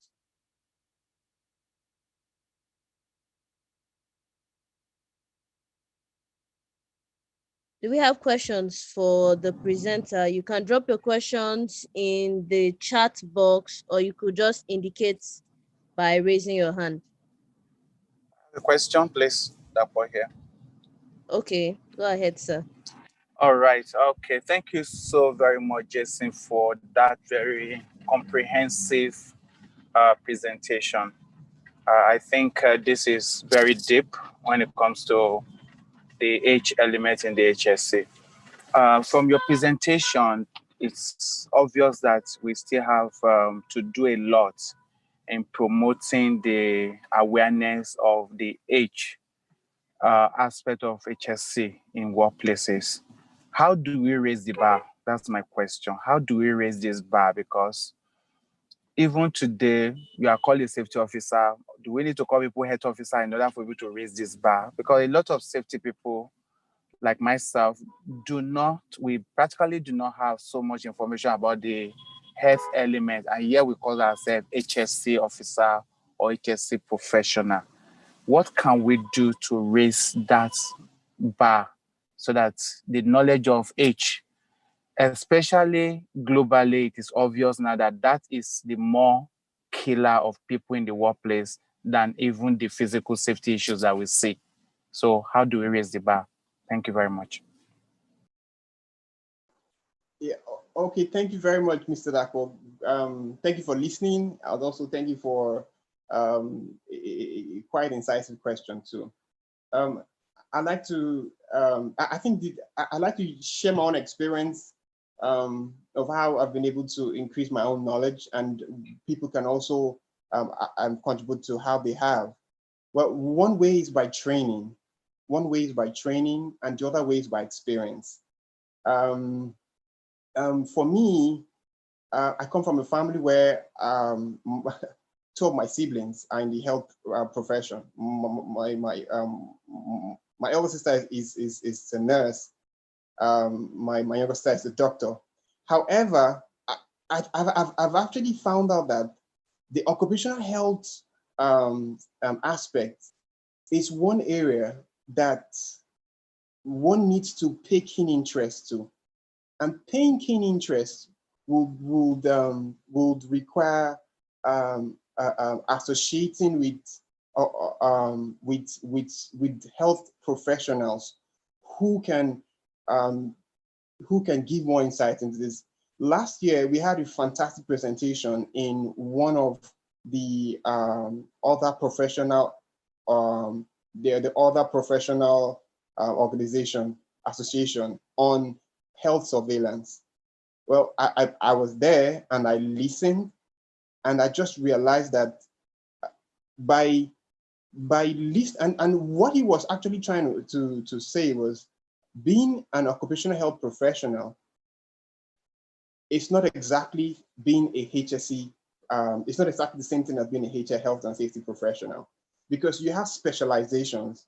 For example, you could in an occupational health team, you could have doctors, you could have nurses, you could have occupational health technicians, you could have pharmacists, but your role will be to work with the team to advise them on industrial health as it relates to the industry. So that exposure, that training, as well as being able to work with people in that field too, can also, and volunteer with people in that field too, can also help one to upskill your knowledge. Sorry, I just wanted to follow up, a quick follow up to that. Then in the places where we work, how do we make this clear to the management? How do we make the relevance of the health part? Because everybody's talking about if you are sick, you've got an HMO and that's all.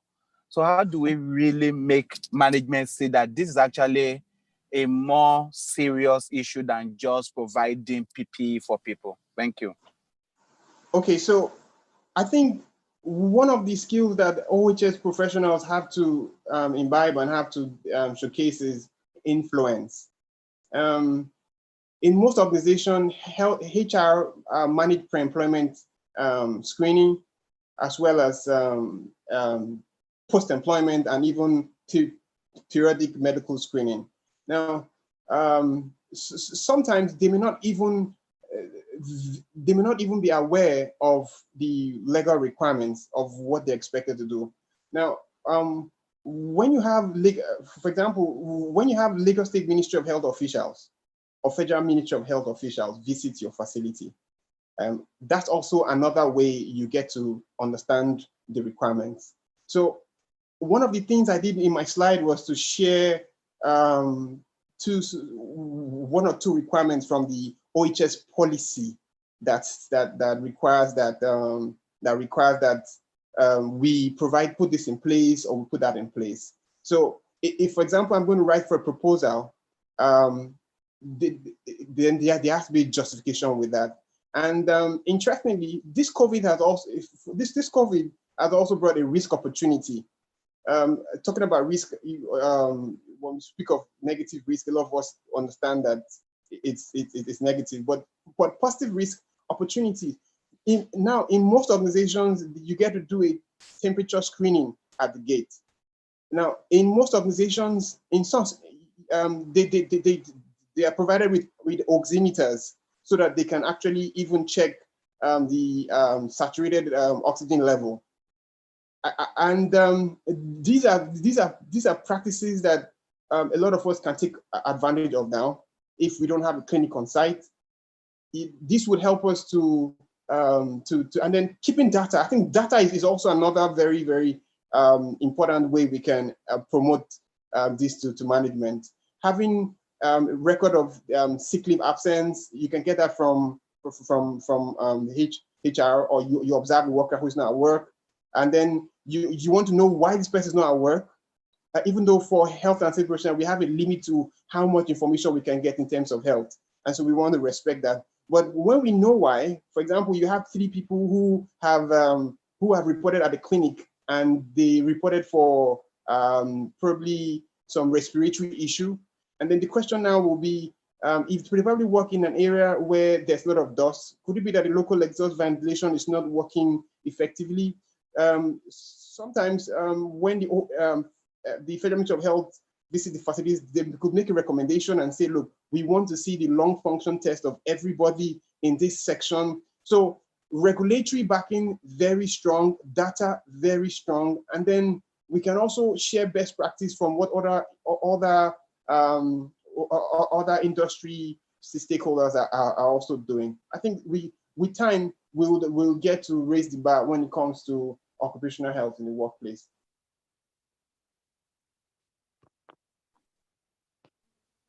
Okay, thank you very much for that.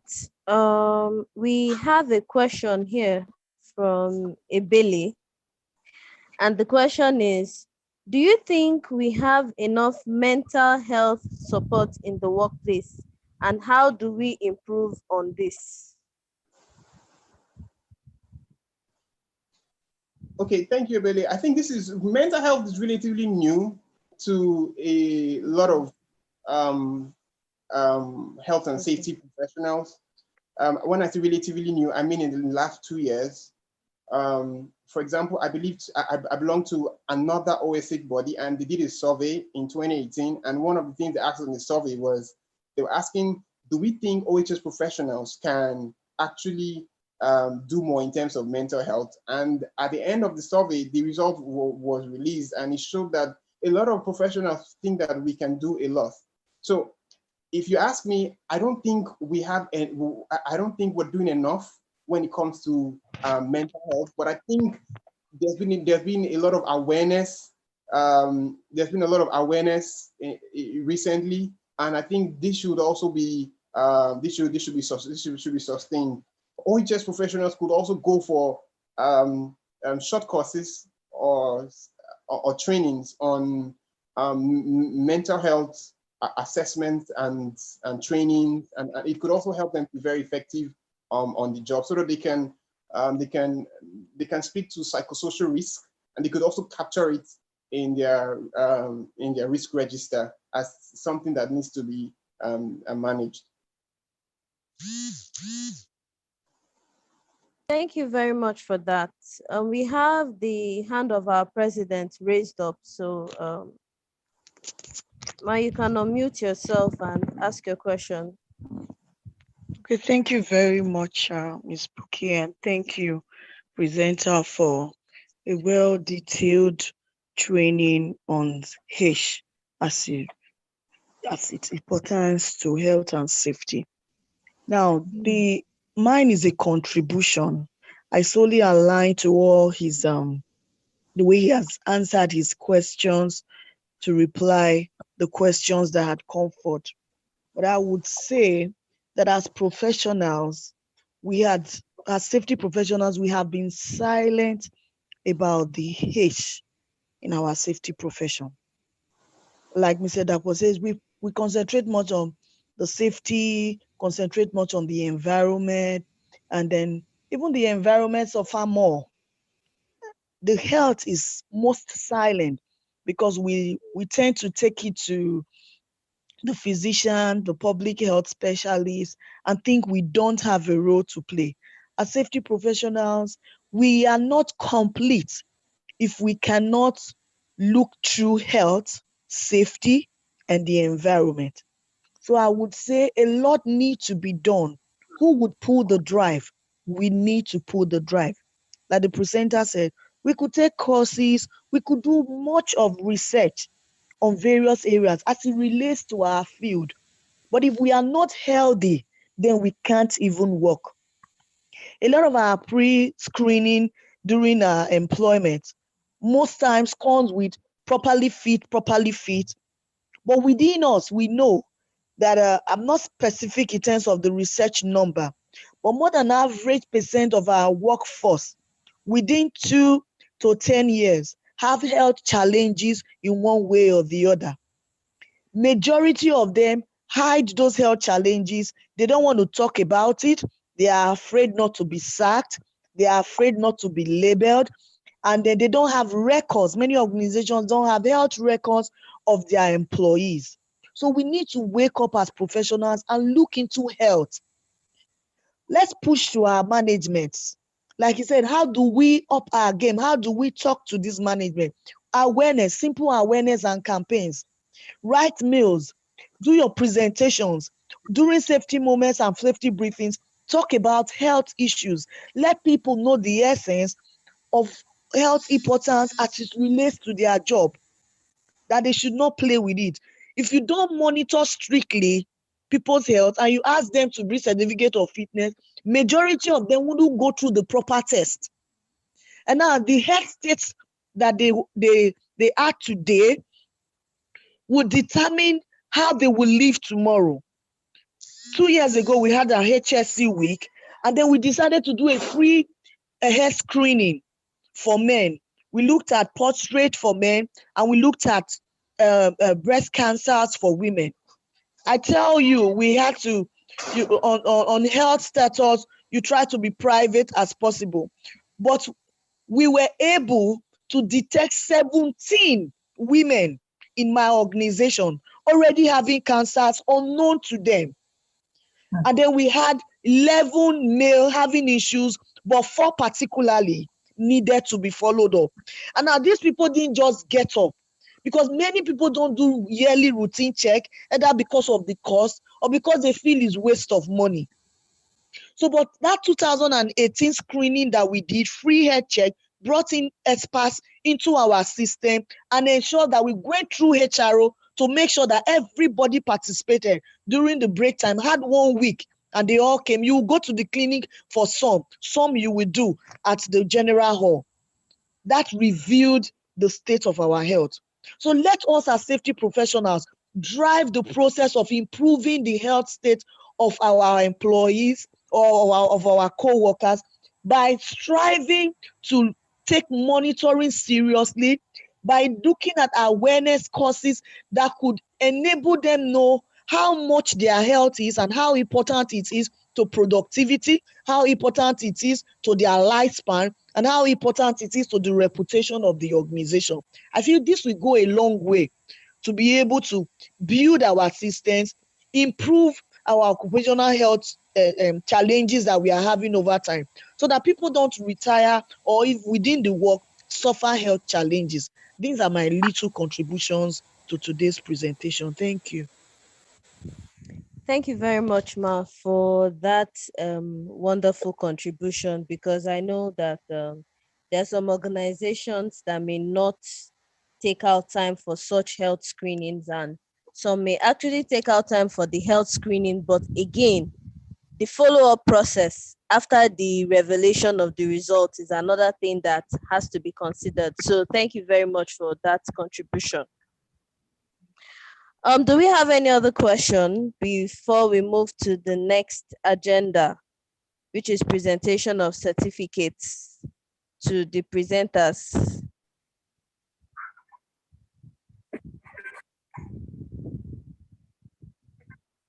Any other question? I think we just move on. Okay, so we can move on. To our presenters, we know for me, I'm also a trainer. And if I have to pay for this session, I know how much I would have paid if I was to pay for the session. And if someone comes for this service and it's a paid service, I know how much I will charge the person too.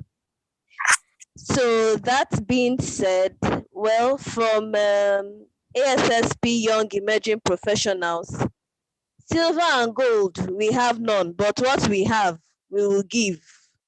So Omonoba will help us in the little that we have, the little token of thank you for this wonderful time that you have spent with us. So Omonoba, the ball is in your court. Okay, thank you very much, Goki. Just like she said, this is a little token we have for the first presenter, Ebele Chiatula. We appreciate you for that elaborate and very rich content that you presented to us. The cost we can't quantify it as she has said, but just help us with this. Keep it in the archive and make it as a reference. It's a way of contributing to our national knowledge and young emerging professional development. Thank you very much. Yes, SP. I'm dancing on my seat here. It's not entry archive, please. It's entry wall, hanging on my wall. Archive is dusty. I can't keep house. It's a dusty place. You know. Thank you so much. That's nice. Thank you. Okay, thank you. Thank so the you. next Amonaba. Thank you. So let me get that of Jason. For Jason Camille, there is a certificate of recognition. We appreciate you for the knowledge you've shared, making us understand more what the H really stands for in the HSE elements. So we appreciate you. Please accept this token on behalf of the ESCOs of the ASSP Nigeria chapter. Thank you very much. Really appreciate and always very happy to share my knowledge with my fellow professionals. Thank you. Okay, thank you. Over to you, Buki. All right. Thank you very much for spending your time with us. I think our chairman is still here, Mr. Dakpo. Is he still here? Okay. All right. So thank you very much for spending your time with us. And I believe that we've learned a lot from this session. So our next session will be coming up in, I think, the second week of December. So as time goes on, just keep watching out for our flyers, and we'll keep you informed and keep you posted. And our next presenter is going to be Mr. Dapo Omolade, our able chair, the chairman of the Young Emerging Professionals Group. He will be the presenter of the next topic in the second week of December.